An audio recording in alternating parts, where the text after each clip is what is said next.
Hi all, welcome to Blasters arena. Santosh ട്രോഫിയിൽ നടന്ന ആദ്യ മത്സരത്തിൽ ഒരു കിടിലൻ വിജയം സ്വന്തമാക്കാൻ കേരളത്തിന് ഇന്ന് സാധിച്ചിട്ടുണ്ട്. അതായത് പഞ്ചാബിനെയാണ് 1-3 ഗോളുകൾക്ക് കേരളം പരാജയപ്പെടുത്തിയിട്ടുള്ളത്. ഒരു കിടിലൻ കംബാക്ക് വിക്ടറിയാണ് ഇന്ന് കേരളം സ്വന്തമാക്കിയിട്ടുള്ളത്. അതായത് ഒരു ഗോളിന് പിറകിൽ നിന്നും പിന്നീട് 3 ഗോളുകൾ തിരിച്ചടിച്ചുകൊണ്ടാണ് കേരളം വിജയിച്ചിട്ടുള്ളത്. കേരള ബ്ലാസ്റ്റേഴ്സ് താരമായ മുഹമ്മദ് അജ്സൽ തന്നെയാണ് ഇന്നത്തെ മത്സരത്തിൽ തിളങ്ങിയിട്ടുള്ളത്. ഇരട്ട ഗോളുകൾ നേടാൻ മുഹമ്മദ് അജ്സലിന് ഇപ്പോൾ സാധിച്ചിട്ടുണ്ട്. സൂപ്പർ ലീഗ് കേരളയിലെ അതേ മികവ് തന്നെ ഇത്തവണത്തെ സന്തോഷ് ട്രോഫിയിലും ഇപ്പോൾ അജ്സൽ പുറത്തെടുക്കുകയാണ്.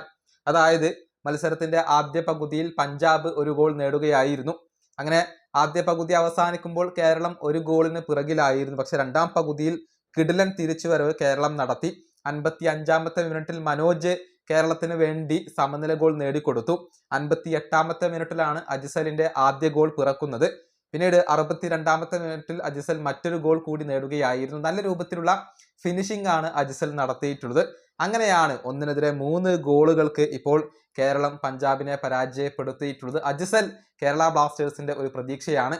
ഇത്തവണത്തെ ISLനുള്ള സ്ക്വാഡ് ബ്ലാസ്റ്റേഴ്സ് പ്രഖ്യാപിക്കുമ്പോൾ അതിൽ അജ്സൽ ഉണ്ടാകും എന്ന് തന്നെയാണ് പ്രതീക്ഷിക്കപ്പെടുന്നത്. മാത്രമല്ല ഇന്ത്യൻ താരങ്ങളെ വെച്ചുകൊണ്ടായിരിക്കും മിക്കവാറും ഇത്തവണ കേരള ബ്ലാസ്റ്റേഴ്സ് കളിക്കുക. അപ്പോൾ അജ്സലിനും അവസരം ലഭിക്കും എന്നാണ് പ്രതീക്ഷിക്കപ്പെടുന്നത്. ഈ വീഡിയോ അവസാനിപ്പിക്കുന്നു. അടുത്തൊരു വീഡിയോ കാണാം.